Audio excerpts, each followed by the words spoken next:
The cold clang of the auction bell silenced the raucous crowd gathered in Sweetwater Creek, Texas, as Nora Daniels flinched beneath the harsh midday sun, her wrists bound with coarse rope that bit into her skin. The year was 1875, and on this sweltering June day, she had become nothing more than merchandise to be sold to the highest bidder.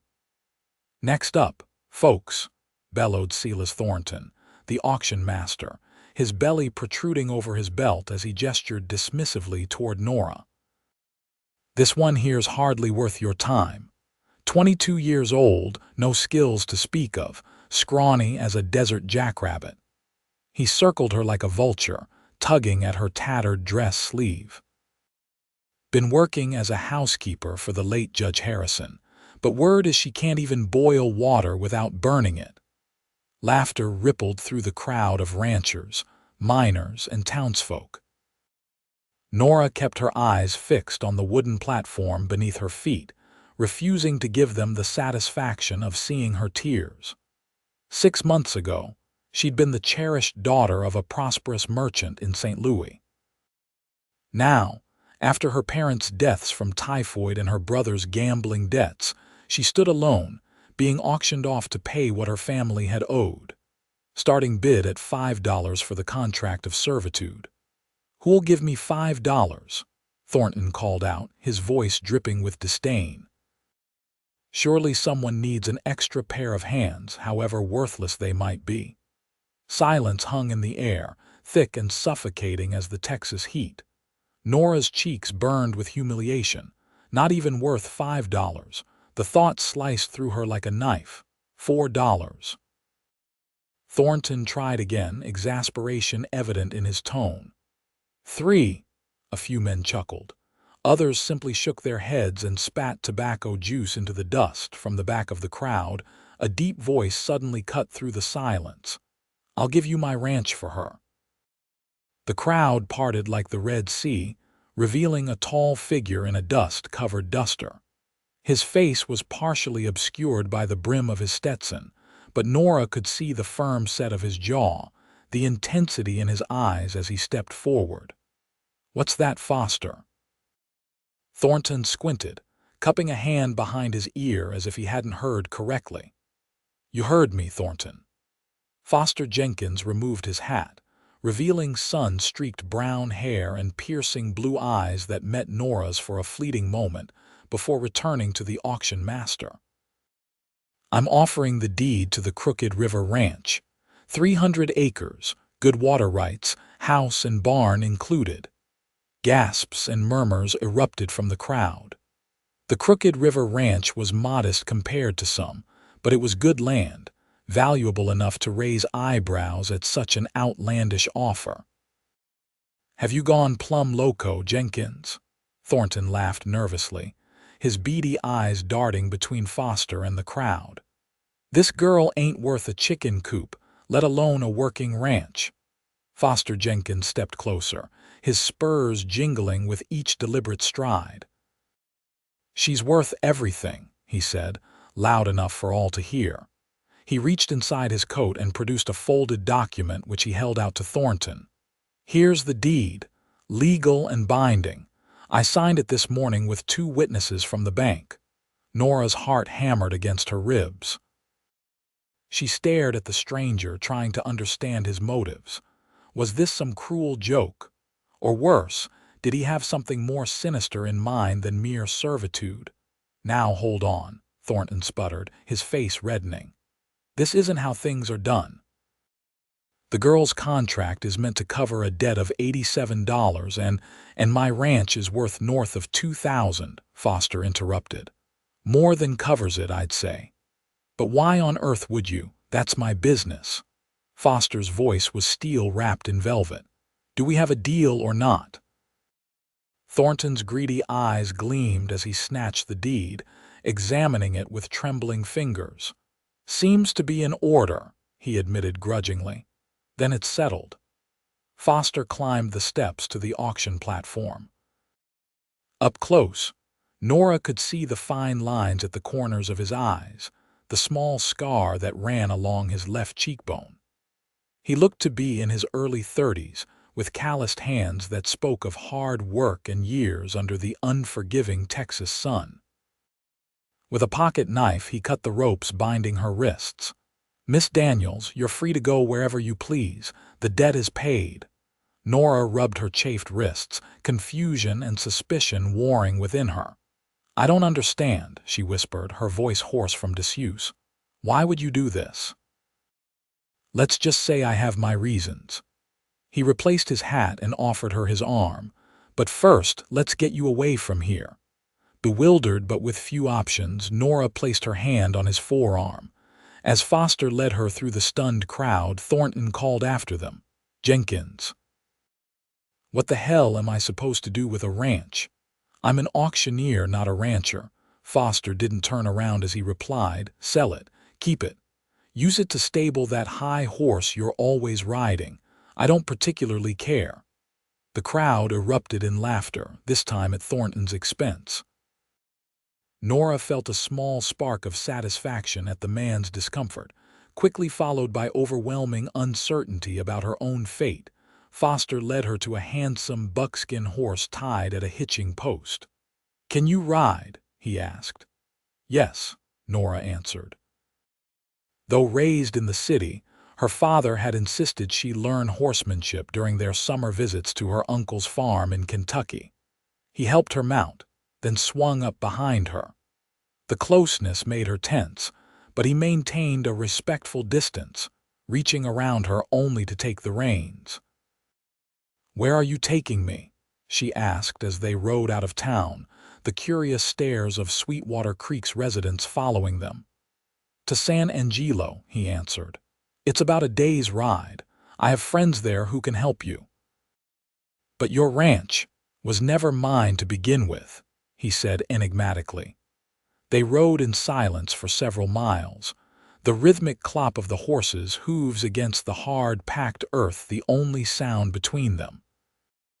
Scrubby mesquite trees dotted the landscape, providing scant shade from the relentless sun. Nora's mind raced with questions, but pride kept her silent. Finally, as they stopped by a small creek to rest and water the horse, Foster spoke again. "I owe you an explanation," he said, handing her a canteen. "The ranch I gave up wasn't mine, at least it shouldn't have been." Nora took a careful sip of water. "I don't understand." Foster removed his hat, running a hand through his hair. "The Crooked River Ranch belonged to Judge Harrison. I worked for him as his foreman for 5 years. Nora stiffened at the mention of her former employer. "You knew the judge?" "I did." Foster's expression darkened. "I also know he changed his will before he died. He left the ranch to me, but it wasn't right. That ranch should have gone to his daughter in Boston, or at least been sold to pay his debts properly, including what he owed your family." "My family?" Nora's voice cracked. "The judge owed my family," Foster nodded solemnly. "Your father loaned the judge money for a business venture last year. $15,000. When your father died and your brother came to collect, Harrison claimed the debt didn't exist. No paperwork could be found." Nora felt as if the ground had dropped from beneath her feet. That's why Thomas was gambling so desperately. He was trying to recoup the money. "I reckon so." Foster's eyes reflected genuine sympathy. "When I heard Harrison's creditors were selling your contract to cover smaller debts, I knew I had to make it right. The ranch was never truly mine to keep. But why not just pay the $87? Nora asked, trying to make sense of his extraordinary gesture. A ghost of a smile crossed Foster's face. "Would have been simpler, I admit. But Thornton's been fleecing folks with these debt auctions for years, driving down bids, pocketing the difference. I wanted to make a statement he wouldn't forget." "You sacrificed a ranch to make a point." Nora couldn't fathom such an act. "To make a point and to right a wrong," Foster corrected gently. "And I didn't sacrifice much. I've got savings. The ranch house was too big for me anyway." He paused, looking away. "Besides, no piece of land is worth a person's freedom." Nora studied him, this enigma of a man who had upended his life for a stranger based on principles alone. "What happens now?" she asked quietly. "My sister runs a boarding house in San Angelo. You can stay there while you decide what you want to do next. I've got enough set aside to get you back to St. Louis if that's what you want." "And you?" Foster shrugged, his expression unreadable. "I've got a friend with a cattle operation outside San Angelo. He's been asking me to help run it for years. Reckon it's time I took him up on it."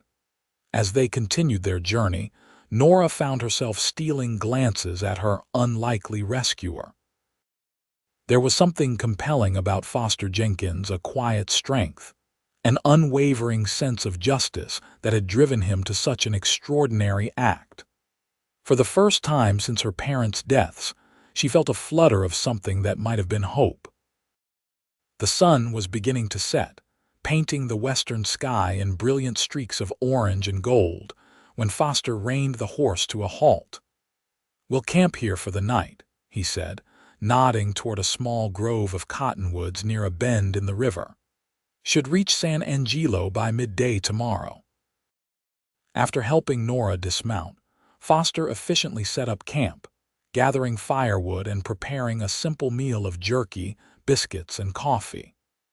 The familiar routine of it suggested years spent on the trail, living by his wits and the skill of his hands. As they sat by the campfire, the night closing in around them, Nora found her voice again. "I never thanked you properly," she said softly. "What you did today. I don't think I've ever witnessed such kindness." Foster looked uncomfortable with the praise. Any decent man would have done the same. "No," Nora countered with quiet certainty. "They wouldn't have. The proof was in that crowd today." Foster studied the flames, his profile strong against the flickering light. "Maybe, but I had my reasons beyond simple decency." He hesitated, then continued. "My mother was sold into servitude when I was 8. Different circumstances, but the same cruel system. She died working off a debt that grew larger every year, no matter how hard she worked." Nora's heart ached at the pain evident in his voice. "I'm sorry," she whispered. "It was a long time ago." He poked at the fire with a stick, sending sparks swirling upward into the night sky. "But I swore I'd never stand by and watch it happen to someone else if I could help it. Still, to give up everything." "A ranch is just land and buildings," Foster said firmly. "It can be replaced. A person's dignity and freedom can't." They fell silent, the crackling fire and distant call of a coyote the only sounds in the vast Texas night. Nora pulled her thin shawl tighter around her shoulders, the evening bringing a chill despite the summer heat of the day. Without a word, Foster removed his duster and placed it gently around her shoulders. The weight of it was comforting, still warm from his body and carrying the scent of leather, wood smoke, and something indefinably masculine. "Thank you," she murmured, looking up to find his eyes on her, their blue depths reflecting the firelight. For a moment, something passed between them, a recognition, perhaps, of kindred spirits who understood loss and resilience. Then Foster cleared his throat and stood. "Get some rest, Miss Daniels. I'll take first watch. Please call me Nora," she said. "After today, I think formalities seem rather unnecessary." A small smile touched his lips. "Nora, then, and I'm Foster." As Nora settled onto the bedroll he'd prepared for her, she watched him move to the edge of their small camp, his figure silhouetted against the star-strewn sky.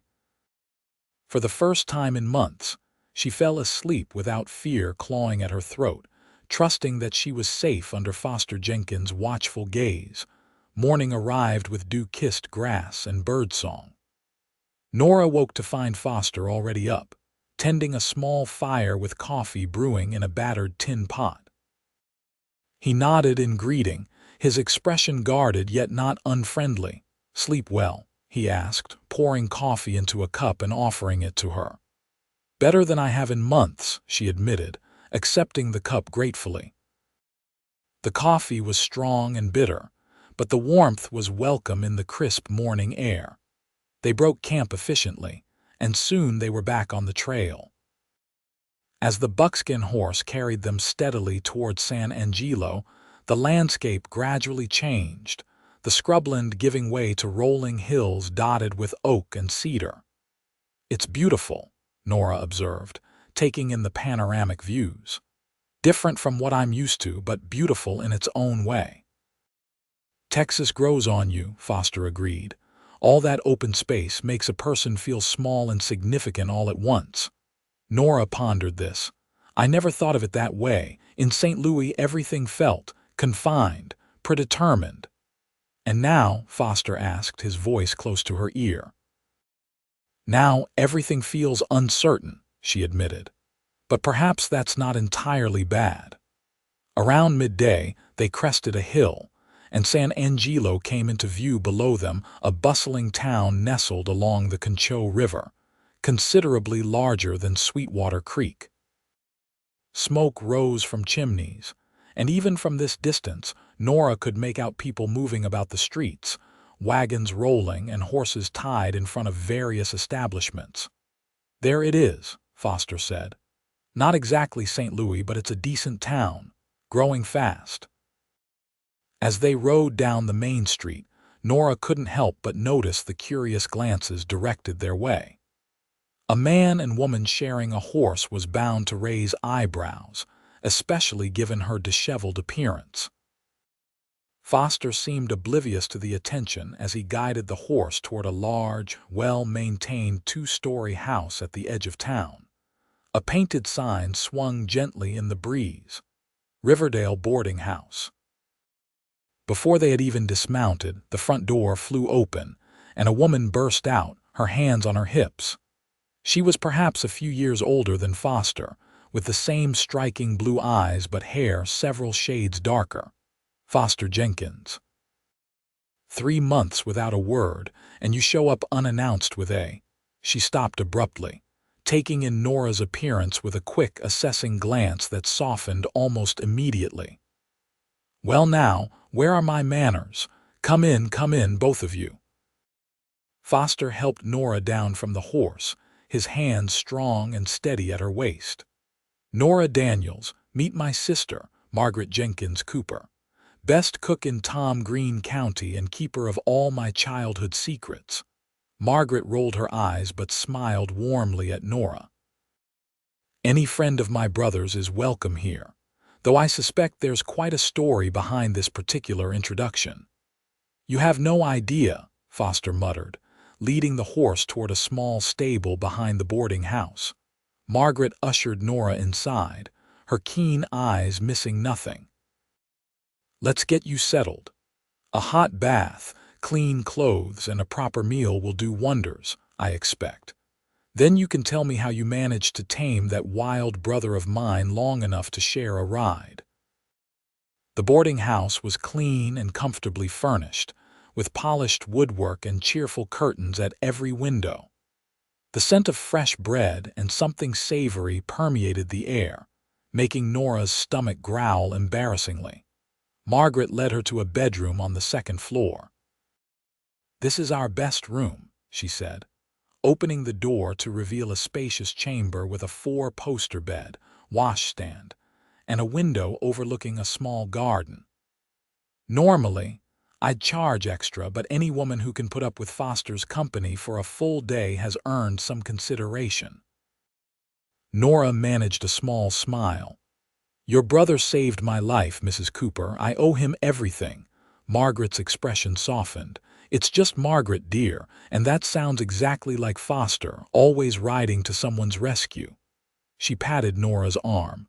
"Rest now. I'll send up hot water for a bath, and you can borrow some of my things until we can get you properly outfitted." Left alone, Nora crossed to the window, gazing out at the unfamiliar town that might become her sanctuary. So much had changed in such a short time, from the depths of despair on the auction block to this unexpected reprieve. She owed Foster Jenkins a debt she could never repay, Yet something told her he would never see it that way. As promised, a bath was prepared, and Nora sank gratefully into the hot water, scrubbing away the dust of travel and the lingering shame of the auction. By the time she dressed in the simple but clean clothes Margaret had provided, she felt almost human again. Downstairs, she found Foster and Margaret in deep conversation at the kitchen table, their voices dropping to silence when she appeared. Foster stood immediately, his expression difficult to read. "You look," he began, then seemed at a loss for words. "Much improved, I should hope," Nora finished for him with a small smile. Margaret bustled about, setting another place at the table. "Sit, sit. You must be famished. Foster's been filling me in on your situation, though I suspect he's leaving out quite a few details." Over a hearty meal of beef stew and fresh bread, Nora recounted her story more fully: her parents' deaths, her brother's desperate attempts to recover the family fortune, his eventual death in a tavern brawl, and her subsequent responsibility for his debts. Foster listened intently, his jaw clenching when she described Thornton's treatment of her at the auction. "The man's a vulture," Margaret declared, refilling Nora's coffee cup. "Always has been. But to think he almost sold you into servitude for a mere $87. "He didn't, though," Foster reminded her quietly. "That's what matters now." Margaret shot her brother a knowing look that Nora couldn't quite interpret. "No, he didn't. Instead, my impulsive brother gave away a perfectly good ranch." "It wasn't mine to keep," Foster insisted, an edge to his voice suggesting this was already a point of contention between them. "The judge left it to you fair and square," Margaret argued. "Because I was the only one there when he was dying," Foster countered. "He wasn't thinking clearly. That ranch should have gone to his daughter or been sold to pay his debts properly, including what he owed to Nora's family." Nora's hands tightened around her cup. "I still can't believe Judge Harrison would steal from my father. They were friends for years." "Gambling debts," Foster explained grimly. "The judge had a weakness for poker that few knew about. He lost heavily in his last years. I suspect that's where your father's investment really went." A heavy silence fell over the table, broken only when Margaret stood to clear the dishes. "Well, what's done is done. The question now is what comes next." She looked pointedly at Nora. "Have you given any thought to your plans, dear?" Nora hesitated. In truth, she had been so focused on surviving day to day that long-term planning seemed a luxury she couldn't afford. "I'm not sure," she admitted. "I have no family left in St. Louis and few friends who would be in a position to help." "You could stay here," Margaret offered immediately. "I can always use help with the boarding house, and San Angelo's growing fast. There are opportunities for a young woman of education and good breeding." Foster, who had been uncharacteristically quiet, finally spoke. "You should know you have options, Nora. I meant what I said about helping you return to St. Louis if that's what you want. Or—" he hesitated, "or you could consider other possibilities." "Such as?" Nora prompted when he didn't continue. Foster exchanged a glance with his sister before answering. "I spoke with my friend Nathan Blackburn this morning. He's agreed to take me on as foreman at the Rocking Bee Ranch. It comes with a small house, nothing fancy, but solid. There'd be room for you there if you wanted to work as a housekeeper. Proper employment, with fair wages and your own space. Or," Margaret interjected with a meaningful look at her brother, "you could stay right here with me." "The choice is entirely yours, Nora." The weight of decision pressed upon Nora's shoulders. Both offers were more generous than she had any right to expect, yet she was acutely aware of being dependent on the kindness of strangers. Her upbringing had taught her to value self-reliance above all else. I need time to think," she said finally. "Of course you do," Margaret agreed. "These decisions shouldn't be rushed. You're welcome to stay here as my guest while you consider your options." Foster nodded his agreement, though Nora thought she detected a flicker of something disappointment perhaps in his eyes before he masked it. "I should get going," he said, rising from the table. "Nathan's expecting me at the ranch to discuss terms. Will you be staying there tonight?" Margaret asked, likely. "There's much to go over." Foster turned to Nora, his expression softening. "You're safe here with Margaret. Take all the time you need to decide what's best for you." With that, he donned his hat, nodded a farewell to both women, and strode out the door. Nora felt an inexplicable pang watching him go, as if a tether that had anchored her through the storm of recent days had suddenly been cut. Margaret observed her closely. "He's a good man, my brother," she said softly. "The best I know, though he'd die of embarrassment to hear me say it." "He saved me," Nora said simply. "I'll never be able to repay that." Margaret's smile was knowing. "Foster doesn't do things expecting repayment. It's not in his nature." She began wiping down the table with a cloth. "Now you must be exhausted. Why don't you rest this afternoon? We can talk more at supper." Grateful for the suggestion, Nora retreated to her room. She lay on the bed, staring at the ceiling, trying to make sense of the tumultuous events of the past 2 days. Foster Jenkins had upended her life in the most unexpected way, offering freedom when she'd resigned herself to servitude. Yet now that the immediate danger had passed, uncertainty loomed larger than ever. What did she truly want? To return to St. Louis, where painful memories awaited. To stay in San Angelo, a town full of strangers. Or to accept Foster's offer of employment at the Rocking Bee, where she would once again be in his debt. As she drifted toward sleep, Nora realized that beneath all these practical considerations lay a deeper question. Why did the thought of Foster Jenkins riding away fill her with such profound loss, when she barely knew the man? The next week passed in a blur of activity. Margaret proved to be not only an excellent hostess, but a formidable businesswoman who ran her boarding house with efficiency and warmth. Under her guidance, Nora began to help with various tasks, serving breakfast to the boarders, changing linens, and even assisting with the bookkeeping, where her education proved valuable. "You have a good head for figures," Margaret observed one afternoon as they reviewed the monthly accounts together at the kitchen table. "Better than mine, if I'm being honest. My father insisted I learn," Nora explained, making a neat correction in the ledger. "He said a woman should always understand money, even if society dictated she shouldn't manage it. Your father sounds like a wise man." Margaret poured them each a cup of tea. "Speaking of which, have you given more thought to your future plans?"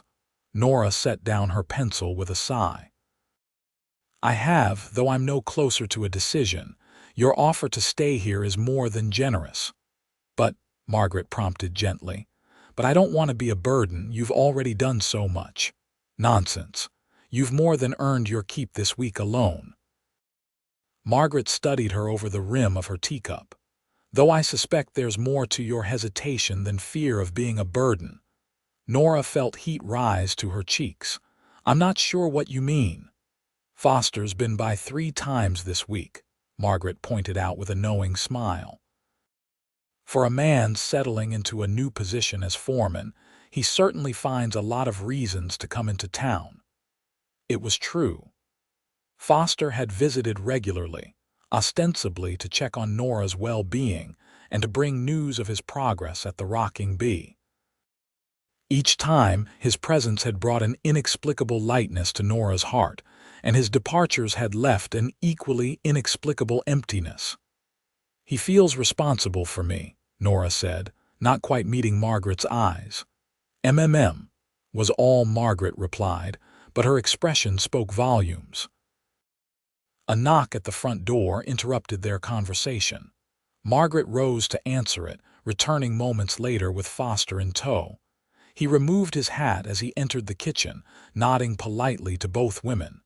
"Ladies," he greeted them. Hope I'm not interrupting anything important. Just teaching Nora the mysteries of running a boarding house, Margaret replied. To what do we owe the pleasure this time, brother? If Foster noticed the teasing tone in his sister's voice, he gave no indication. I've come with news, he said, his gaze settling on Nora. Nathan's wife, Eliza, has taken ill. Nothing serious, he added quickly at their concerned expressions, but she's expecting their fourth child and the doctors ordered bed rest. She normally manages the household accounts for the ranch, and they're falling behind. That's unfortunate, Margaret said. I could send over some chicken soup. Actually, Foster continued, I mentioned Nora's education and her way with figures. Nathan wondered if she might consider coming out to the ranch to help get things in order. Paid work, of course, and just temporary until Eliza's back on her feet. Nora blinked in surprise. Me? But I don't know anything about ranch accounting. Money's money, Foster said with a shrug. Numbers don't change just because they're attached to cattle instead of dry goods. And Eliza would be there to guide you through any peculiarities. Margaret was watching her brother with narrowed eyes. And where exactly would Nora stay during this temporary employment? The foreman's house. Foster's ears reddened slightly. Of course not. There's a small guest room in the main house, completely proper, with the Blackburns and their children right there. Nora found herself oddly disappointed by his quick clarification, then immediately chided herself for the feeling. Of course, any other arrangement would be scandalous. It's a good opportunity, Foster added, looking directly at Nora now. Fair pay, useful work, and it would give you a chance to see a different side of life out here while you decide on your longer-term plans.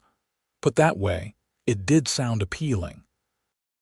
Nora had begun to feel restless at the boarding house, grateful as she was for Margaret's hospitality. And if she was honest with herself, the prospect of seeing more of Foster held its own undeniable attraction. How long would it be for? She asked. A few weeks, maybe a month, Foster replied. Just until Eliza's well enough to take over again. Margaret sighed dramatically.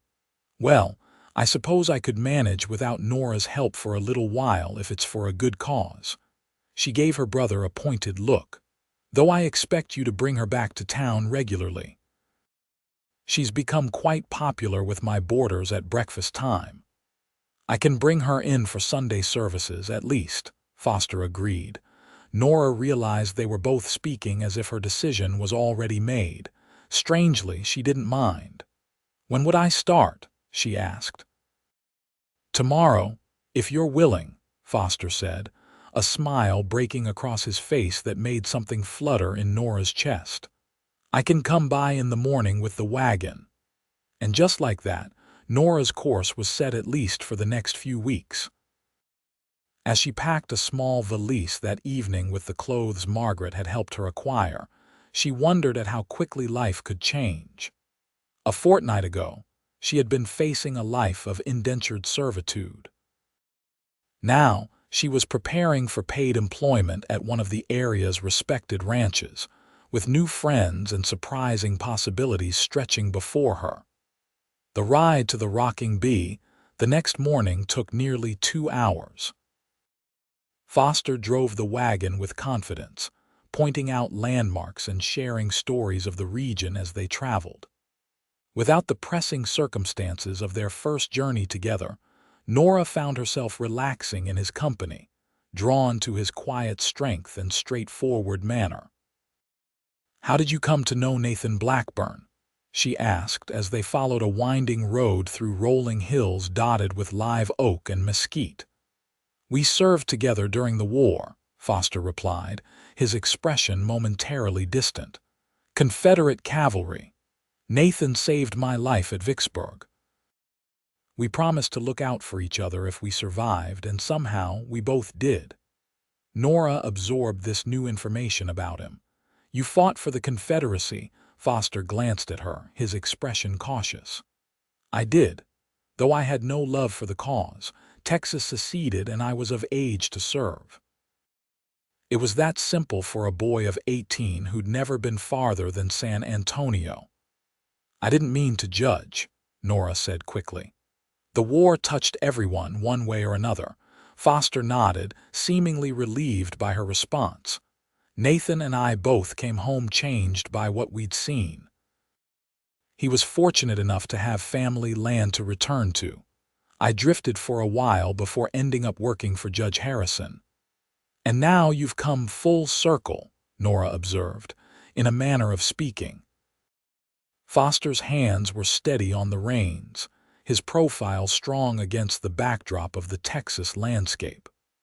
Though nothing's quite how I imagined it would be.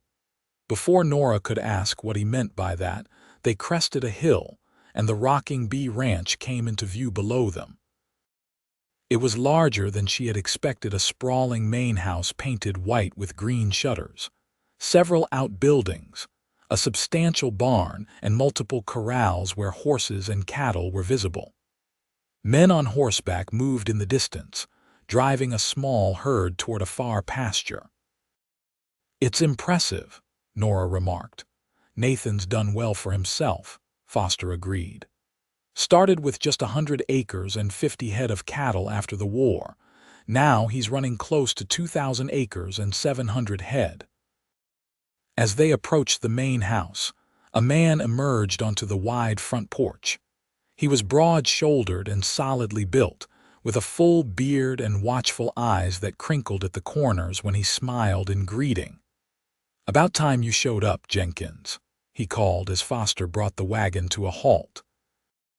"Eliza's been fretting all morning about having everything ready." Foster jumped down from the wagon and helped Nora descend. "Nathan Blackburn, meet Miss Nora Daniels. Nora, this is the most stubborn rancher in Tom Green County, and despite that failing, my oldest friend." Nathan laughed, stepping forward to take Nora's hand. "Don't believe a word he says, Miss Daniels. Foster's definition of stubborn is anyone who won't let him have his way all the time." His expression grew more serious as he added, "Foster told me something of your circumstances. I want you to know you're welcome here for as long as you choose to stay." "Thank you, Mr. Blackburn. I appreciate the opportunity, and I hope I can be of help to Mrs. Blackburn during her recovery. It's Nathan, please." And Eliza's beside herself with excitement at having another woman to talk to.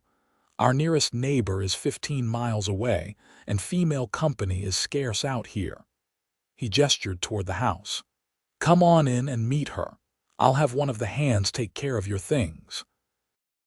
The interior of the Blackburn home was comfortable rather than luxurious, with solid furniture, colorful quilts, and various children's toys scattered about despite obvious attempts to tidy up.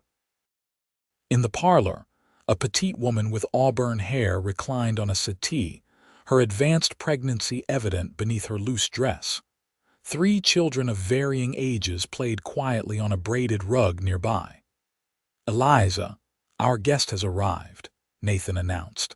Eliza Blackburn's face lit up with a warm smile. "Miss Daniels, I'm so sorry I can't get up to greet you properly, but the doctor's been quite stern about my remaining off my feet." "Please call me Nora," she replied, immediately drawn to the woman's friendly demeanor. "And don't apologize. I'm here to make things easier for you, not to cause additional strain." "You're an angel sent from heaven as far as I'm concerned," Eliza declared. "These account books have been glaring at me for weeks, and Nathan's idea of bookkeeping involves stuffing receipts into his boot until they're too crumpled to read." "That was one time," Nathan protested good-naturedly. The easy rapport between the couple was evident, and Nora felt a pang of something like envy at their obvious contentment. This was a true home, filled with love and the comfortable chaos of family life. After introductions to the children, Emma, age 7, William, age 5, and Thomas, age 3, Nora was shown to her room by the Blackburns' housekeeper, a motherly Mexican woman named Sophia. The guest room was small but pleasant, with a narrow bed, a washstand, and a window overlooking a kitchen garden where herbs and vegetables grew in neat rows. By supper time, Nora had been thoroughly briefed by Eliza on the ranch's accounting system, such as it was, and had already begun organizing the scattered receipts and ledgers into something more manageable. The work was straightforward enough, drawing on skills she'd learned from her merchant father, and she found satisfaction in bringing order to the financial chaos. Foster joined them for the evening meal, taking a seat across from Nora at the large oak dining table. The conversation flowed easily, with Nathan regaling them with tales of ranch life and Foster occasionally interjecting with his own wry observations. The children chattered excitedly about having a new visitor, and even little Thomas seemed determined to impress Nora with his ability to use a fork all by himself. As twilight fell, Sophia cleared away the dishes while Nathan helped Eliza back to their bedroom. The children were shepherded off to their bath, leaving Foster and Nora alone in the dining room. "How are you finding everything?" Foster asked, his voice softer now that they were alone. "They're lovely people," Nora replied honestly. "I can see why you value their friendship." Foster nodded. "They're the closest thing to family I have, besides Margaret." He paused, studying her with those intense blue eyes. "Are you comfortable with the arrangements? The work's not too daunting." "Not at all. It's actually quite satisfying to bring some order to the books." Nora hesitated, then added, "Thank you for thinking of me for this. It feels good to be useful again." "You were never useless, Nora," Foster said with surprising vehemence. "Don't ever think that." The intensity of his response startled her. "I didn't mean—" "I know what Thornton said at that auction," Foster interrupted, his jaw tightening at the memory. "None of it was true. He was driving down your value deliberately, making sure no one would outbid him or his cronies." Nora looked down at her hands, remembering the humiliation of that day. "Even so, there's truth in it. I was raised to be a merchant's wife, not to do anything of practical value. My education was in music, literature, and how to pour tea correctly." Foster's laugh surprised her. "And yet here you are, making sense of ranch accounts that have confounded Nathan for years. I'd say that's of practical value." His confidence in her abilities warmed something deep inside. "Perhaps," she conceded with a small smile. "Though I still can't boil water without burning it, as Thornton so charmingly pointed out." "Sophia would be happy to teach you, I'm sure," Foster said, returning her smile. "Though I should warn you, she's very particular about her kitchen." The easy conversation continued, as dusk settled into full darkness outside. Nora found herself reluctant for the evening to end, enjoying the simple pleasure of Foster's company without the pressures that had marked their earlier interactions. When Nathan returned to the dining room, Foster rose to take his leave. "I should get back to the foreman's cabin. Early start tomorrow with the new hands arriving." "Will I see you at breakfast?" Nora asked, then immediately felt foolish for the eagerness in her voice. If Foster noticed, he gave no sign. "I expect so. Sophia serves up the best flapjacks this side of the Pecos." He tipped his hat to her. "Good night, Nora." "Good night, Foster." As she readied for bed in her small room later, Nora reflected on how drastically her circumstances had changed in such a short time. From the depths of despair on the auction block to this peaceful evening in a welcoming home, surrounded by good people. And at the center of this transformation was Foster Jenkins, a man who continued to surprise and intrigue her. She fell asleep with his smile in her thoughts, and for the first time in months, her dreams were sweet rather than haunted. The days at the Rocking Bee quickly fell into a pleasant routine. Nora spent her mornings working with Eliza on the ranch accounts, bringing order to the financial records and developing a system that would be easier to maintain going forward. Afternoons often found her reading to Eliza or helping Sophia with simple household tasks, learning basic cooking skills in the process. The evenings were for family meals, stories with the children, and occasionally, when the day's work allowed, conversation with Foster on the front porch as the sun set behind the distant hills. These quiet moments with Foster became the highlight of Nora's days. Unlike the formal courtships she'd known in St. Louis, there was an honesty in their exchanges, a lack of pretense that she found refreshing. Foster spoke of his childhood in East Texas, his mother's struggle as a widow, and his wandering years after the war. In turn, Nora shared stories of her own upbringing, her parents' loving marriage, and her brother's spirited, if sometimes reckless, nature.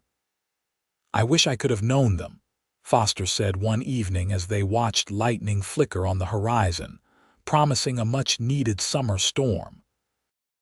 "Your parents sound like remarkable people." They were, Nora agreed, the familiar ache of loss tempered now by fond remembrance. "They would have liked you, I think, especially my father. He valued honesty above all else." Foster's smile in the gathering darkness made her heart flutter. "And your mother? What would she have thought of a rough cowboy with more scars than social graces?" "She would have seen past all that," Nora said softly. "To the man beneath." The weight of her words hung between them, charged with meaning neither was quite ready to acknowledge. Foster cleared his throat and changed the subject, asking about her progress with the accounts, but his eyes lingered on her face a moment longer than necessary. True to his word, Foster took Nora into San Angelo each Sunday for church services, where they would meet Margaret for worship, before sharing Sunday dinner at the boarding house. These weekly trips into town were a welcome change of pace, though Nora found herself increasingly eager to return to the ranch each time, a fact that did not escape Margaret's notice. "The rocking bee seems to agree with you," Margaret observed one Sunday in late July as they washed dishes together after dinner. "You look content." "It's peaceful there," Nora replied evasively, "and the work is satisfying." Margaret handed her another plate to dry. "And I'm sure my brother's presence has nothing to do with that contentment." Nora felt her cheeks warm. "Foster has been very kind." "Kind," Margaret repeated with a knowing smile. "Yes, that's certainly one word for the way he looks at you when he thinks no one's watching." Before Nora could formulate a response, Foster appeared in the kitchen doorway. "Wagon's ready whenever you are, Nora," he announced, seemingly oblivious to the conversation he'd interrupted. "Though we should head out soon if we want to beat that storm rolling in from the west." The return journey to the ranch that afternoon was made in companionable silence, both lost in their thoughts as the wagon rumbled along the familiar road. Dark clouds gathered on the horizon, and the air held the electric anticipation of an approaching storm. They were still several miles from the ranch when the first fat raindrops began to fall. Foster urged the horses to a faster pace, but within minutes, the sky opened up in a torrential downpour that quickly soaked them both. "There's an old line shack just ahead," Foster shouted over the drumming rain. "We can wait it out there." He guided the team off the main trail and down a narrow path that Nora would never have noticed. Through the curtain of rain, a small, weathered cabin materialized, nestled among a stand of oak trees. Foster brought the wagon to a halt beneath a crude lean-to beside the cabin. Jumping down, he hurried around to help Nora, his hands strong and sure at her waist as he lifted her to the ground. Together, they dashed the short distance to the cabin door, which Foster shouldered open with practiced ease. The interior was dim and dusty, but mercifully dry.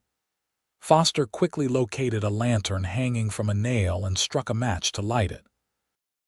The warm glow illuminated a single room with a small fireplace, a rough table with 2 chairs, and a narrow cot against one wall.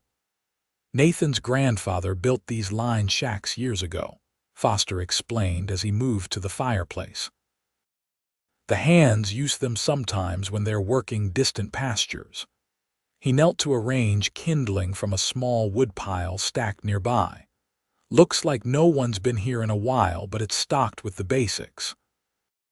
Within minutes, he had a fire crackling in the hearth, its warmth a welcome relief against their damp clothes and chilled skin. Rain drummed steadily on the roof as thunder rolled across the sky, suggesting the storm had settled in for the duration. "You're shivering," Foster observed with concern. He shrugged out of his duster and draped it around Nora's shoulders despite it being nearly as wet as her dress.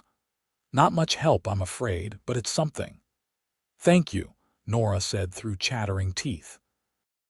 The thin fabric of her Sunday best clung to her uncomfortably, and her hair had come loose from its pins to hang in damp tendrils around her face.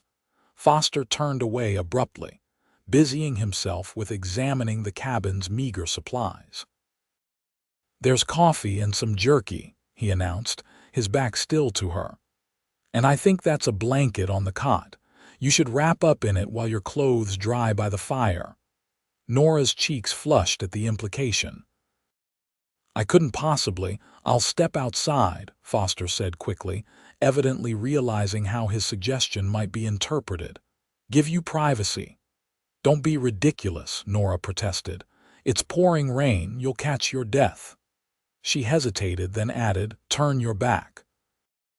"I'll keep on my chemise and petticoat. They're not as wet." Foster nodded stiffly, facing the wall as Nora hurried to the cot and retrieved the coarse woolen blanket. With fumbling fingers, she managed to unfasten her sodden dress and drape it over a chair near the fire. Wrapped securely in the blanket, she cleared her throat. "You can turn around now, and you should get out of those wet clothes too." Foster's ears reddened visibly as he glanced over his shoulder to confirm her decent state before turning fully. "I'm fine," he insisted, though he was clearly as drenched as she had been. "Don't be stubborn," Nora said with more boldness than she felt. "At least take off your shirt and hang it by the fire. The blanket's big enough that we can share it back to back." For a moment, she thought he might refuse. Then, with a resigned nod, he unbuttoned his shirt and removed it, hanging it carefully beside her dress. His undershirt was relatively dry, and he kept it on as he reluctantly joined her on the cot, careful to maintain a respectful distance as they sat with their backs to each other, the blanket draped around them both. The intimacy of the situation was undeniable, despite their careful propriety. Nora could feel the solid warmth of Foster's back against hers, the steady rhythm of his breathing. Outside, rain continued to pour, and occasional flashes of lightning illuminated the cabin through its single small window. "I'm sorry about this," Foster said after a long silence. "I should have checked the weather more carefully before we left town." "It's not your fault," Nora assured him. "Summer storms come up quickly, and I'm rather glad for the rain, truth be told. The land needs it." Foster chuckled, the sound vibrating pleasantly against her back. "You're starting to sound like a proper rancher's wife, worrying about rainfall and crops." The casual remark hung in the air between them, charged with unintended meaning. Nora's heart skipped a beat as she wondered if Foster had realized the implication of his words. "I only meant," he began awkwardly. "I know what you meant," Nora interrupted gently. "And you're right. I've come to care about this place more than I expected to. The ranch, the people." She trailed off, unable to finish the thought aloud, "and you most of all." Another silence fell, broken only by the crackling fire and the persistent drumming of rain on the roof. When Foster spoke again, his voice was low and hesitant. Nora, there's something I need to tell you, something I should have said before now. A flutter of anxiety tightened her chest. What is it? Foster drew a deep breath. The day of the auction, it wasn't a coincidence that I was there. Nora frowned, not understanding. What do you mean? I knew who you were before that day, he admitted. After Judge Harrison died, I found letters in his desk correspondence between him and your father. I realized then what he'd done, how he'd cheated your family. You knew about the debt. Nora turned slightly, trying to see his face despite their back-to-back position. Foster nodded, still facing away. I tried to find your family to make it right. By the time I traced you to Sweetwater Creek, your brother was dead, and I learned you were to be auctioned to cover his gambling debts. He paused. I came there intending to pay whatever was necessary to secure your freedom, to explain everything afterward. But instead, you gave up the ranch, Nora said softly, the pieces falling into place. Thornton made me so damn angry, Foster admitted, a rough edge to his voice. The way he spoke about you, treating you like you were worthless. I wanted to shut him up in the most dramatic way possible. Nora absorbed this revelation, emotions warring within her. Part of her was unsettled that Foster had known more than he'd initially revealed, but a larger part was moved by the lengths he'd gone to in order to right a wrong done to her family. Why didn't you tell me this before? She asked finally. Foster sighed, his shoulders tensing against her back. At first, I wasn't sure how to explain. Then, as I got to know you, I was afraid it would change things between us, that you might think my interest in your welfare was just guilt or obligation. And is it? The question escaped before she could reconsider it, her heart pounding as she waited for his answer.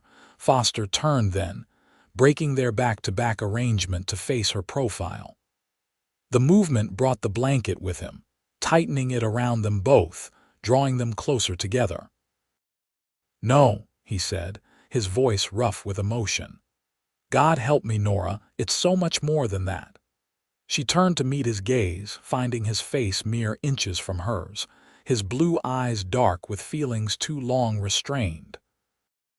The air between them seemed to crackle with the same electricity that charged the storm outside. Foster, she whispered, his name a question and an answer all at once. His hand rose to gently brush a damp strand of hair from her cheek, the calloused pad of his thumb lingering against her skin. I never meant for this to happen, he confessed.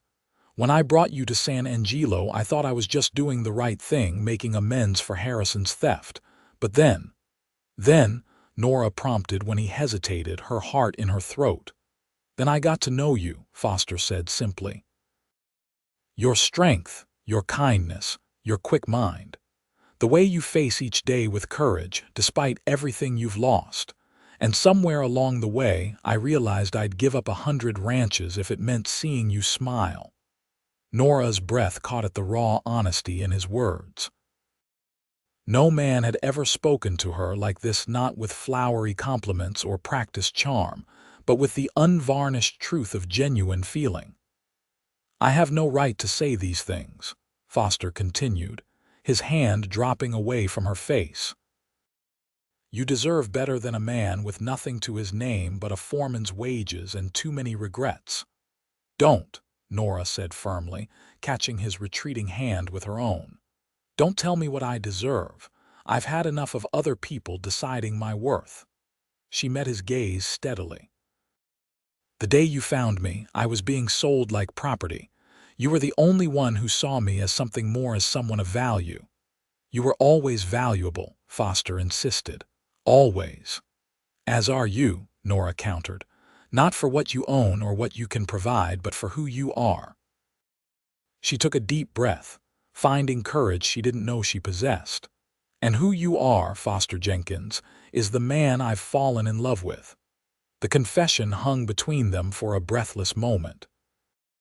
Then Foster's arms were around her, drawing her against his chest as his lips found hers in a kiss that started gentle but quickly deepened with the release of long-suppressed desire.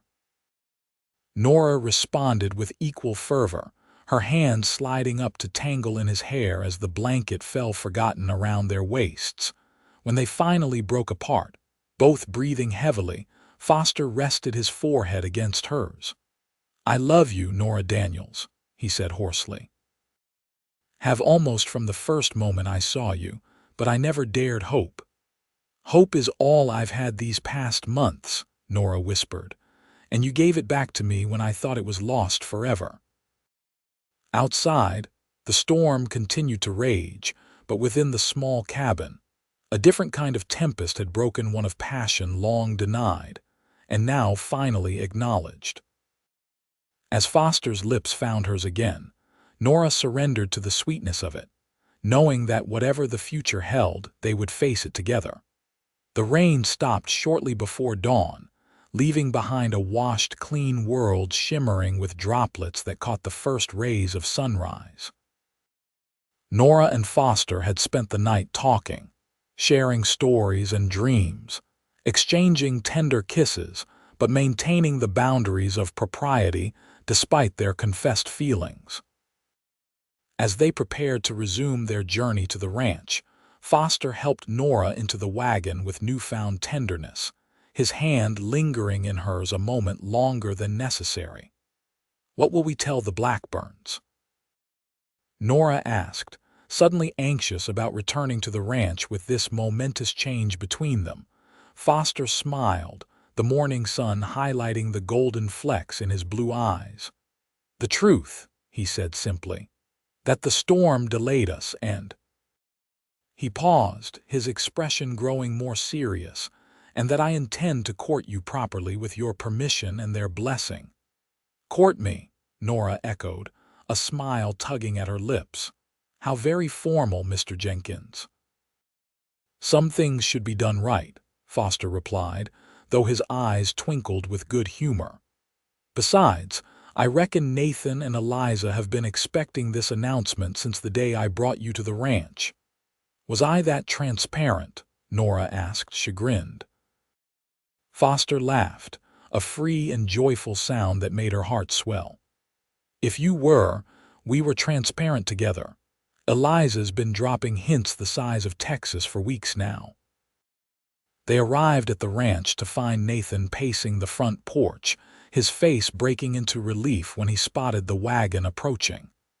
"There you are," he called as they drew near. "We were about to send out a search party. Eliza's been beside herself with worry." "The storm caught us on the road," Foster explained as he helped Nora down. "We took shelter in the old line shack by Cottonwood Creek until it passed." Nathan's eyebrows rose slightly as he looked between them, clearly noting the change in their demeanor. "I see," was all he said, though his lips twitched suspiciously. Inside, Eliza was equally perceptive. One look at their faces as they entered the parlor and she clapped her hands in delight. "Well, it's about time," she exclaimed, beaming at them from her settee. "I was beginning to think we'd have to lock you two in the root cellar to get you to admit your feelings." Foster laughed, not bothering to deny it as he took Nora's hand in his. "As it turns out, a line shack during a thunderstorm works just as well." "Foster!" Nora gasped, blushing furiously even as the others laughed. "Nothing improper happened," she hastened to add. "Of course not," Eliza assured her, still smiling broadly. "Foster Jenkins is nothing if not a gentleman. Though I dare say the next few weeks of proper courtship will test that quality severely." And so began a new chapter in their relationship. True to his word, Foster courted Nora with respectful diligence. Their daily interactions at the ranch were now colored with shared glances and private smiles, but they maintained a public propriety that fooled no one but satisfied convention. In the evenings, they would walk together around the ranch, Foster proudly showing Nora the improvements he was implementing as foreman. Nora sharing her progress with the now orderly accounts. Often, they would end up on a small hill overlooking the property, watching the sunset paint the Texas sky in spectacular hues of orange, pink, and purple. I never appreciated the beauty of this land before, Nora admitted one such evening as they sat side by side on a weathered log. In St. Louis, all I saw was the harshness, the danger. It's both, Foster acknowledged, his arm around her shoulders. Beautiful and harsh, welcoming and dangerous, rather like life itself, I suppose. Nora leaned into his embrace, savoring the solid warmth of him. I used to dream of a very different future, you know. A fine house in the city, a respectable husband, elegant dinner parties. Having second thoughts, Foster asked, his tone light though she felt him tense slightly beside her. Not for a moment, she assured him, tilting her face up to his. Dreams change, sometimes for the better. His kiss was gentle but thorough, leaving her breathless and yearning for more when he finally pulled away. We should head back, he said reluctantly. It's getting dark, and I promised Nathan I'd help him with the new shipment of supplies arriving tonight. As they walked hand in hand toward the ranch house, Nora reflected on how completely her life had transformed in the span of 2 short months. From the depths of despair on that auction platform to this, a woman deeply loved, respected for her abilities, and facing a future bright with promise. Whatever trials had brought her to this place, she could not regret them now. 2 weeks later, Eliza was pronounced well enough by the doctor to resume her normal activities, though with care due to her advanced pregnancy. Nora had completed the reorganization of the ranch accounts, creating a system simple enough for Nathan to maintain with minimal assistance. I don't know how to thank you, Eliza said as they sat together on the porch swing, watching the children play in the yard.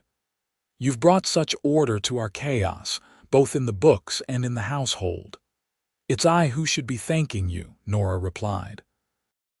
You and Nathan have been so welcoming, making me feel like part of the family. Eliza patted her hand affectionately. You are family now, or will be soon enough if Foster has his way. She hesitated, then added more seriously, which brings me to something Nathan and I have been discussing. With your work here coming to an end, we wondered about your plans. Nora sighed, having anticipated this conversation. Foster and I have talked about it.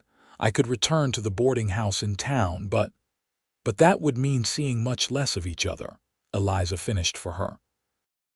Which is why we have a proposition for you. She straightened, her expression brightening.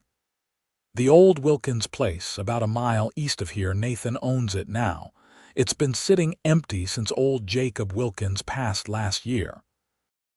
It's small but sound, with good water and about 40 acres of decent land.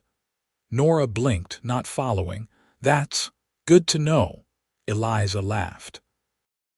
What I'm trying to say, rather poorly, is that Nathan is prepared to offer Foster a partnership in the ranch, with the Wilkins place as part of his stake, and if you two were to marry.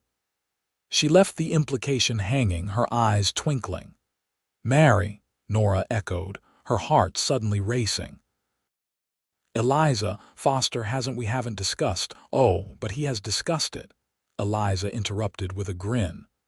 Not with you yet, apparently, but certainly with Nathan. Men. She rolled her eyes good-naturedly. They think we don't notice when they have their heads together, planning our futures. Before Nora could formulate a response to this revelation, the sound of approaching hoofbeats drew their attention. Foster and Nathan were returning from checking the north pasture, their horses cantering side by side as they approached the house. Don't say anything, Eliza whispered quickly. Let him do this his own way in his own time.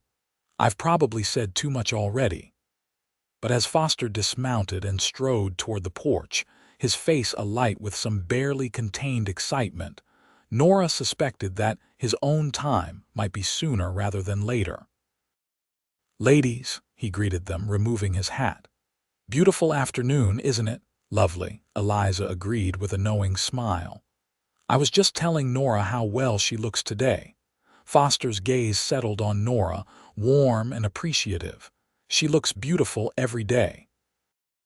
Eliza made a show of struggling to her feet. "I should check on the children. Nathan, come help me, won't you?" She gave her husband a pointed look as he joined them on the porch. "Of course, dear," Nathan agreed readily, offering her his arm with an amused glance at Foster. "Take your time, you two. Supper won't be for another hour at least." As they disappeared into the house, Foster took Eliza's vacated seat on the swing beside Nora. "Subtle as a stampeding herd, those two," he remarked dryly. "They mean well," Nora said, a flutter of anticipation in her stomach. "Foster, Eliza mentioned something about the Wilkins place." Foster groaned, running a hand through his hair. "She wasn't supposed to say anything about that yet. Nathan promised they'd keep quiet until I had a chance to." He trailed off, looking chagrined. "Until you had a chance to what?" Nora prompted gently, though she already suspected the answer. Foster took her hands in his expression suddenly serious. "To ask you properly." He slid off the swing to one knee before her, his blue eyes steady on hers. "This isn't how I planned it. I wanted to take you on a picnic to that spot by the creek where the wildflowers are still blooming. I have a ring in my saddlebag that I picked up in town last week." Nora's breath caught. "Foster, let me finish," he said, squeezing her hands. "Nora Daniels, from the moment I saw you on that auction platform, something in me recognized something in you. Not just a woman who needed help, but a soul that somehow matched my own. These past weeks, getting to know you, falling more in love with you each day. They've been the happiest of my life." Tears welled in Nora's eyes as Foster continued, his voice roughening with emotion. "I don't have much to offer besides my heart and my hands, but Nathan's proposed a partnership in the ranch, with the Wilkins place as part of my share. It's not grand, but it could be a home, our home." He paused, drawing a deep breath. "If you'll marry me." "Yes," Nora whispered, not hesitating for an instant. "Oh, Foster, yes." Joy blazed across his face as he rose to gather her into his arms, lifting her off the swing in an exuberant embrace. Her laughter joined his as he spun her around on the porch, their happiness too great to be contained. "I love you," he murmured against her hair when he finally set her down, still holding her close. "More than I ever thought possible." "And I love you," Nora replied, rising on tiptoe to brush her lips against his. "My cowboy who bid a ranch and said I was worth everything." Foster smiled against her mouth. "You are worth everything, Nora Daniels, everything and more." From inside the house came the sound of muffled applause and cheers, followed by Eliza's voice calling, "Is it safe to come out now? The children are dying to know if Miss Nora is staying forever." Laughing, Foster opened the door to admit the Blackburn family, who tumbled out onto the porch in a flurry of excitement and congratulations. The children danced around them, young Emma already planning flower arrangements for the wedding, while William solemnly informed Foster that he expected to be the ring bearer. That night, as Nora prepared for bed in her small guest room for what would be one of the last times, she found herself filled with a deep, abiding contentment. Life had taken her on an unexpected journey, from the privileged merchant's daughter in St. Louis to an auction servant to a ranch wife in Texas. None of it was what she had planned or expected, yet somehow it was exactly where she was meant to be. A soft knock at her door roused her from these reflections. Opening it a crack, she found Foster standing there, a small velvet box in his hand. "I know I did this all backward," he said with a sheepish smile, "but I wanted you to have this tonight." He opened the box to reveal a delicate gold ring set with a small, perfect pearl surrounded by tiny diamonds. It was my mother's, one of the few things she managed to keep when times were hardest. Nora gasped softly as Foster slipped the ring onto her finger. It fit as if made for her. "It's beautiful," she whispered, blinking back tears. "She would have loved you," Foster said, his voice husky with emotion. "Strong, kind, resilient, you remind me of her in all the best ways." "I wish I could have known her," Nora said sincerely. "She's part of why I was at that auction," Foster admitted. "I couldn't save her, but when I heard about you—" He shook his head, unable to finish the thought. Nora laid her hand against his cheek. "You did save me, Foster, not just from servitude, but from a life half-lived. You helped me find strength I didn't know I had." Foster turned his head to press a kiss into her palm. "I should go before Nathan comes looking for me," he said reluctantly. "But I'll see you in the morning. We have a wedding to plan." "And a home to build," Nora added with a smile. "A home," Foster repeated, his eyes warm with promise. "Together." With one last, lingering kiss, he bid her good night and headed down the hallway toward the back door that would take him to his quarters in the foreman's cabin. Nora watched him go, her heart full to bursting with love and gratitude. Tomorrow would bring new challenges and decisions, plans to be made and a future to be shaped. But tonight, she would sleep with the comforting knowledge that she had found not just safety or security, but something far more precious. A love born of respect and admiration, a partnership of equals, and a man who saw her true worth when the rest of the world had deemed her worthless. The wedding took place 6 weeks later on a perfect October day. The ceremony was held on the hilltop, overlooking the rocking Bee, with the vast Texas landscape stretching to the horizon in all directions. A simple arch woven with wildflowers and native grasses marked the spot where Foster waited, dressed in his finest clothes, his usually tanned face a shade paler with nervous anticipation. Nathan stood beside him as best man, while Margaret had arrived from San Angelo the previous day to help with final preparations. The Blackburn children were dressed in their Sunday best, Emma proudly scattering flower petals along the path that had been cleared through the meadow grass. When Nora appeared, walking arm in arm with Dr. Richardson, who had agreed to give her away in the absence of any family, a hush fell over the small gathering of guests, mostly ranch hands and townspeople from San Angelo, who had come to know the couple over recent months. Her dress was simple but elegant, sewn by Margaret and Eliza from fine cream-colored fabric ordered specially from San Antonio. Her hair was adorned with a crown of wildflowers, and in her hands she carried a bouquet of the same blooms that decorated the arch. Foster's breath caught at the sight of her, radiant in the golden afternoon light. As she reached him, taking his hands in hers, he found himself momentarily unable to speak, overcome by the reality that this extraordinary woman had chosen to share her life with him.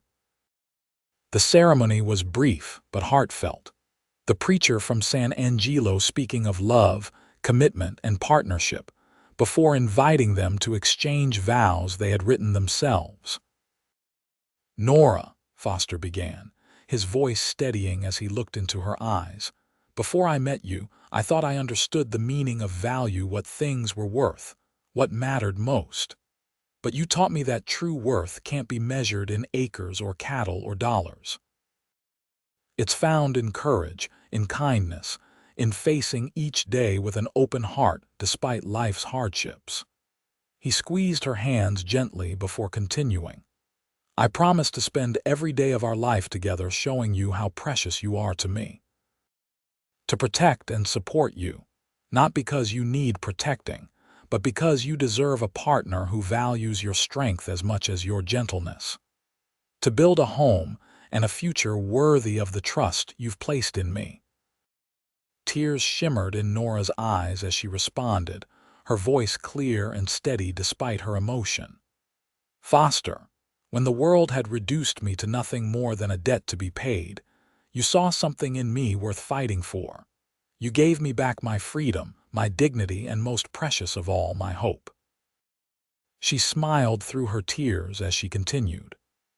"I promise to walk beside you through whatever life brings us, to face each challenge with the same courage and integrity you've shown me.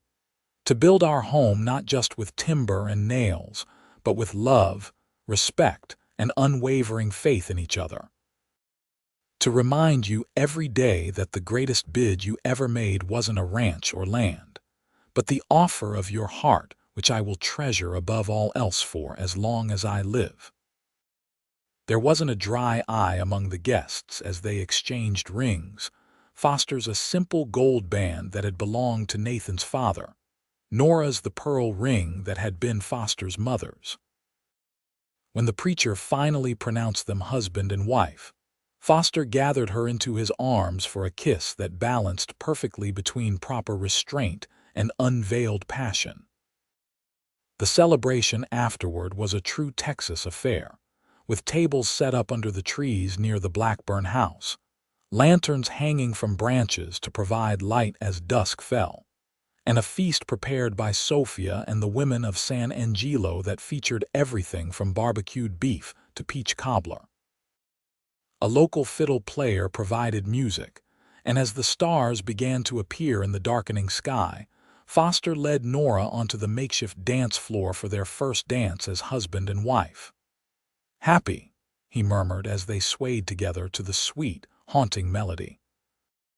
"More than I ever imagined possible," Nora replied, resting her head against his chest, feeling the strong, steady beat of his heart. "Though I'm also rather looking forward to when we can politely leave our own wedding." Foster's low laugh rumbled against her ear. "Mrs. Jenkins, are you suggesting we abandon our guests?" "Eventually," Nora clarified with a smile. "After all, we do have a home waiting for us." The home she referred to was the old Wilkins place, which they had spent the past weeks preparing together. The small house had been thoroughly cleaned and repaired, with new curtains at the windows and a fresh coat of whitewash on the exterior. They had furnished it simply but comfortably with a combination of pieces Nathan and Eliza could spare, items Margaret had helped them purchase in San Angelo, and a few special treasures Nora had brought from St. Louis, including a small music box that had been her mother's and a leather-bound volume of Shakespeare's sonnets that had belonged to her father. It was modest compared to the home she had grown up in, but as Foster had carried her across the threshold the previous day to show her the completed renovations, Nora had known with absolute certainty that no palace could have felt more perfect. The celebration continued well into the night, with toasts and laughter, dancing and storytelling. When at last they made their farewells, riding away in a wagon festooned with ribbons and flowers by the mischievous ranch hands, cheers and good-natured jests followed them down the moonlit road to their new home. Foster lifted Nora from the wagon with reverent hands when they arrived, carrying her across the threshold once more, this time as his wife. Inside, lamps had been lit in anticipation of their arrival, casting a warm glow over the simple, welcoming rooms. "Welcome home, Mrs. Jenkins," Foster said softly as he set her on her feet in the middle of the small parlor. "It sounds wonderful when you say it," Nora replied, her arms still around his neck. "Mrs. Jenkins, your wife." "My wife," Foster echoed, wonder in his voice as he bent to kiss her, no longer constrained by the propriety that had governed their courtship. This kiss was deeper, more urgent, a promise of the night to come. Later, much later, as they lay tangled together in the new feather bed that had been Margaret's wedding gift, Nora traced the line of Foster's jaw with gentle fingers. "I've been thinking," she said, her voice soft in the intimate darkness.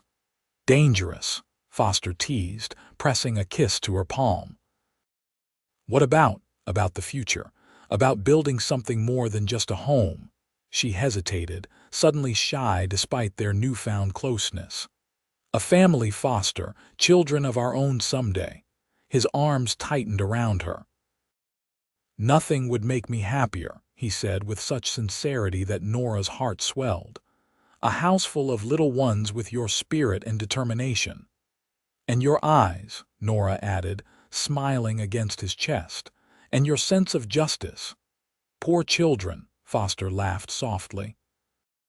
"Burdened with parents who will teach them that people are worth more than possessions, and that standing up for what's right sometimes means sacrificing what's easy." "Terrible burdens indeed," Nora agreed with mock solemnity before growing more serious. "Do you ever regret it, Foster?" "Giving up the judge's ranch for me."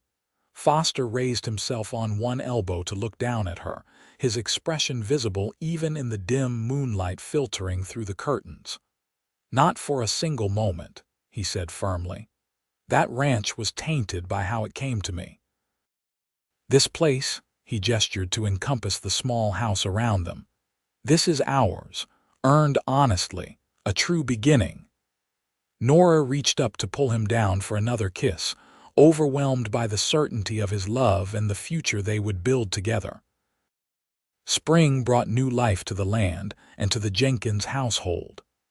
As wildflowers carpeted the Texas hills in brilliant colors, Nora confirmed what she had begun to suspect. She was expecting their first child. Foster's joy at the news was boundless. He swept her into a careful embrace when she told him, then spent the rest of the day alternating between excited planning for the baby's arrival and concerned fussing over whether Nora should be resting more. "I'm with child, not made of glass," she reminded him with fond exasperation when he tried to take over the butter churning, a task she had mastered in the months since their marriage. "Women have been having babies since the beginning of time, most of them while continuing to work far harder than I do." "Not my woman," Foster declared stubbornly. "Not carrying my child."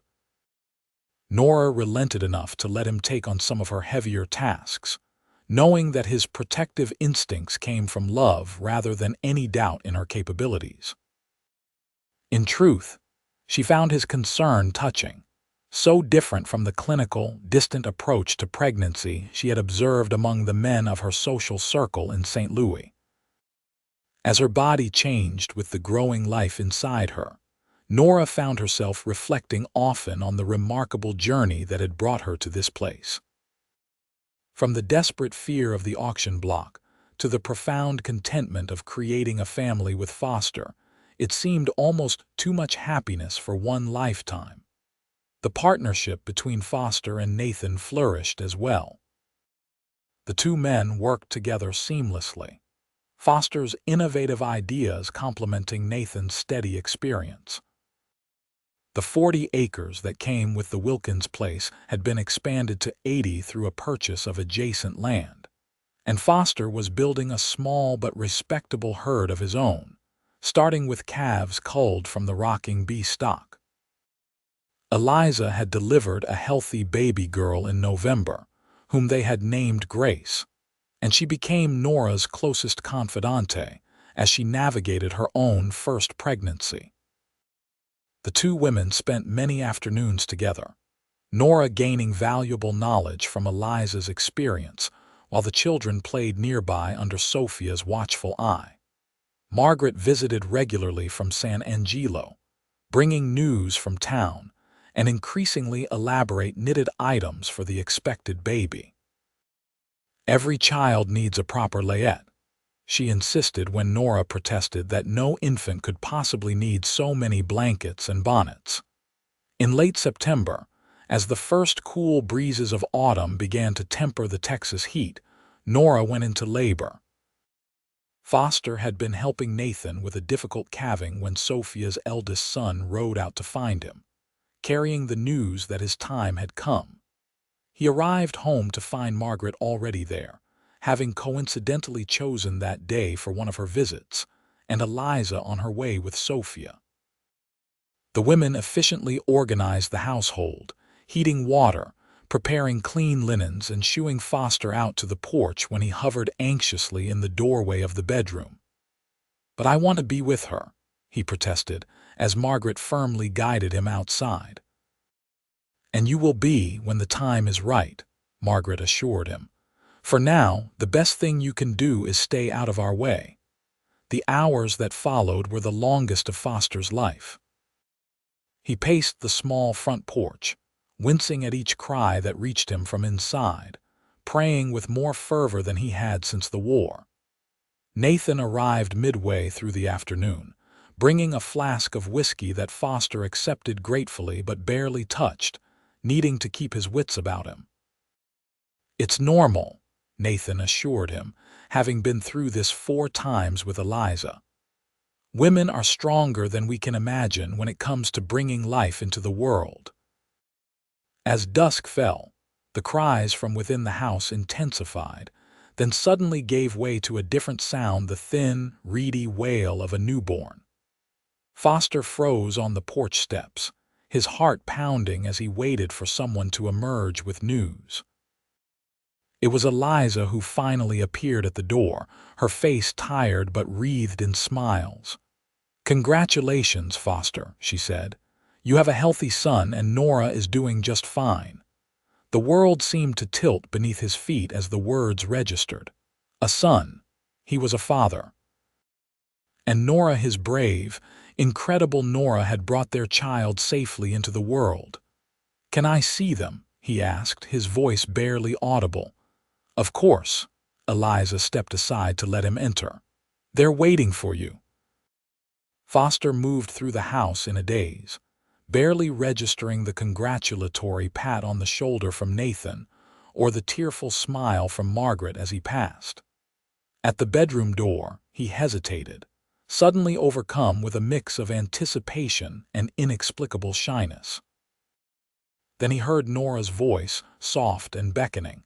"Foster, come meet your son." The sight that greeted him as he entered the room would remain etched in his memory for the rest of his days. Nora, propped up against pillows, her face glowing despite the evident fatigue of her ordeal, cradling a small bundle wrapped in one of Margaret's knitted blankets. She looked up as he approached, her smile so full of love and triumph that it nearly brought him to his knees.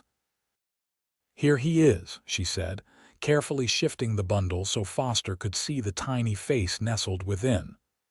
"Thomas Foster Jenkins." "Thomas," Foster repeated, his voice thick with emotion as he sat gently on the edge of the bed.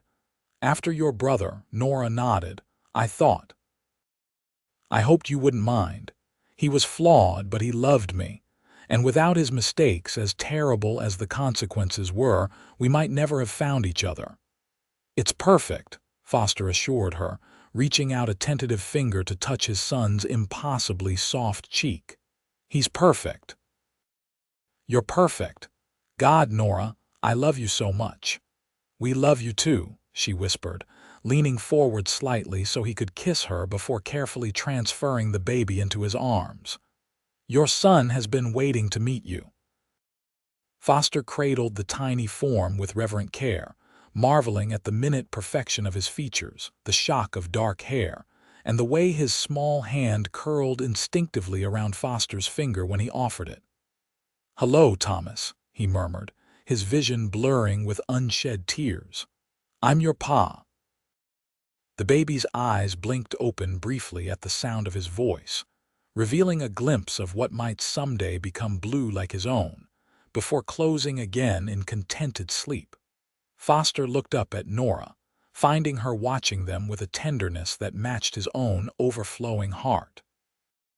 "Thank you," he said simply, unable to find words adequate to express the depth of his gratitude for this gift, for her love, for the family they had created together.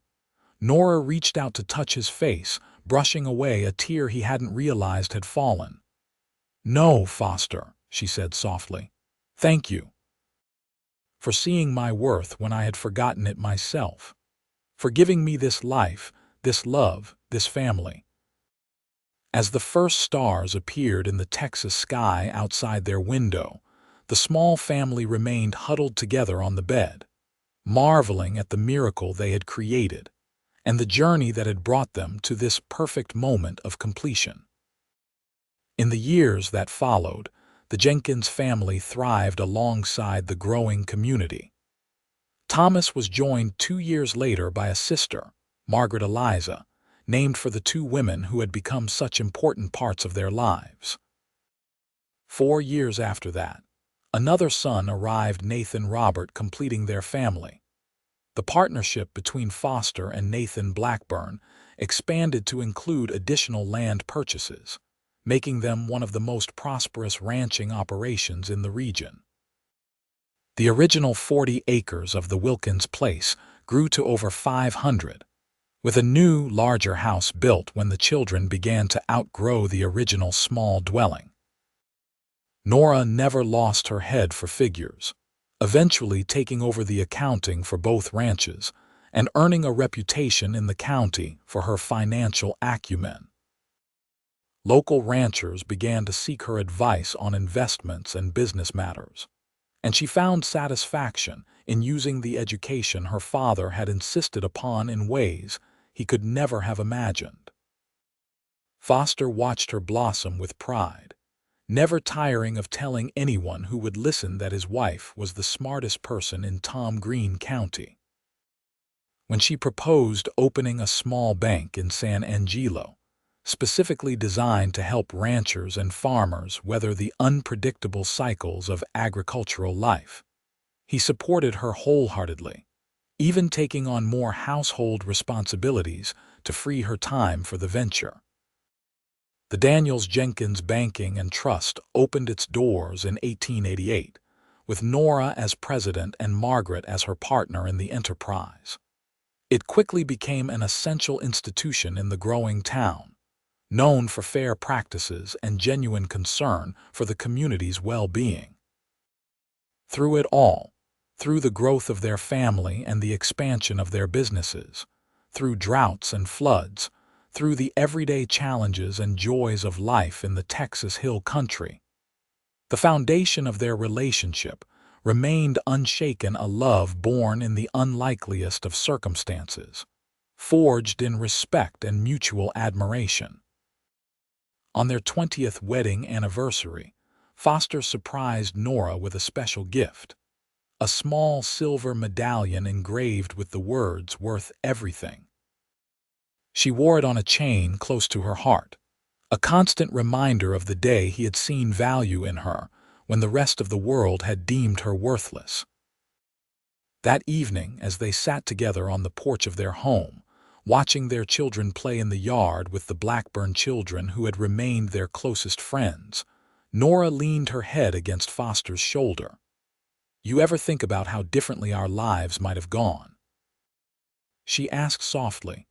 "If you hadn't been at that auction, if you hadn't spoken up." Foster's arm tightened around her. "I've never believed in coincidence," he said. "I think we were always meant to find each other one way or another." Nora smiled, watching as Thomas, now 19 and the image of his father, helped little Nathan up after a tumble.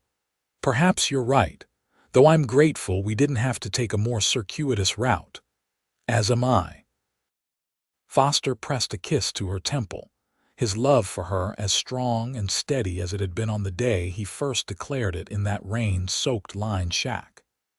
"Every bid I've ever made in my life, and the only one that truly mattered, was the one for you." "Worth everything," Nora murmured, touching the medallion at her throat. "Worth everything," Foster agreed, gathering her closer as the Texas sunset painted the sky in shades of gold and promise, a fitting backdrop to the life they had built together, a life rich not in material wealth, though that had come as well, but in love, family, and the unshakable knowledge of their value to each other. From auction block to banking president, from penniless cowboy to prosperous rancher, their journey had been as unexpected as it was fulfilling. And as they watched the next generation running free under the vast Texas sky, they knew with absolute certainty that every step of that journey, every hardship and joy, had been worth it all.